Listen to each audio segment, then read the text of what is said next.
అందరికీ నమస్కారం. నా పేరు నెల్లి బాలాదిత్య. ఎంఎస్సీ ఫిజిక్స్ చదువుతున్నానండి ప్రస్తుతం. వందే మాతరం గురించి ఒక 2 విషయాలను తెలియజేద్దాం అనుకుంటున్నాను.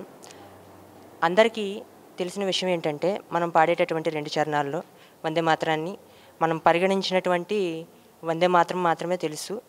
కానీ ఇది పూర్తిగా ఒక 5 లేదా 6 చరణాల వరకు మన బంకిం చంద్ర చటోపాధ్యాయ గారు రచించారు.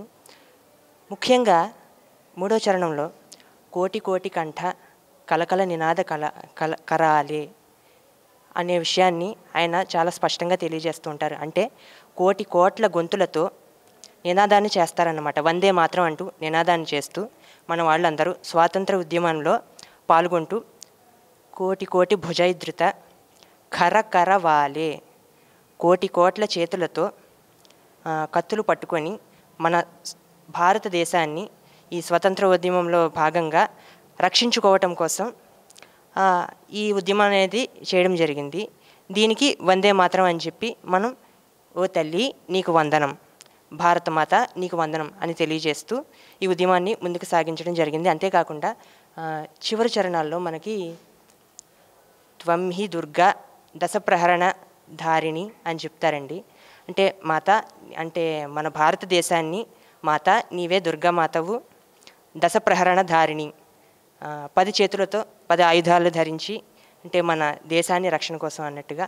అంతేకాకుండా కమలదళ విహారిణి అంటే కమలదళ విహారిణి ఎవరండి? మనకి లక్ష్మీదేవి అండి. దుర్గాదేవితోటి లక్ష్మీదేవితోటి ఈ విధంగా కవి వర్ణిస్తున్నారు. 3 వాణి విద్యాదాయిని అంటే వాణి చదువుల తల్లి సరస్వతీదేవి అండి. సరస్వతీదేవి, లక్ష్మీదేవి, దుర్గాదేవులతో మన యొక్క భారతమాతను కవి చక్కగా వర్ణించి చెప్పారు. నా ఉద్దేశం ఏమిటంటే, మనకు తెలిసినటువంటి వందే మాత్రాన్ని మొదటి 2 చరణాలు మాత్రమే ఏదైతే ప్రభుత్వం మనకి పరిగణలోకి తీసుకుందో దాన్నే మనం అందరం పాడుతూ ఉంటాము. భారతీయులం కాబట్టి మనం ప్రత్యేకంగా ఈ 6 చరణాలు 5 చరణాలు ఏవైతే రాశారో కవి గారు అవన్నీ ఒకసారి అర్థంతో పాటు మనం పూర్తిగా తెలుసుకోవాలని మనస్ఫూర్తిగా కోరుకుంటున్నాను.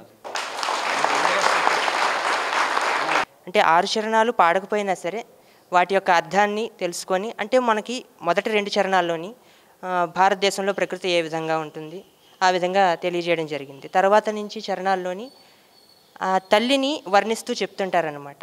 అమ్మ నువ్వు ఇంత గొప్పదానివి, అమ్మ ఈ విధంగా చేశావు. ఇటువంటి మాతృభూమిలో మనం జన్మించినందుకు అది ఒక వరమని చెప్పుకోవాలండి.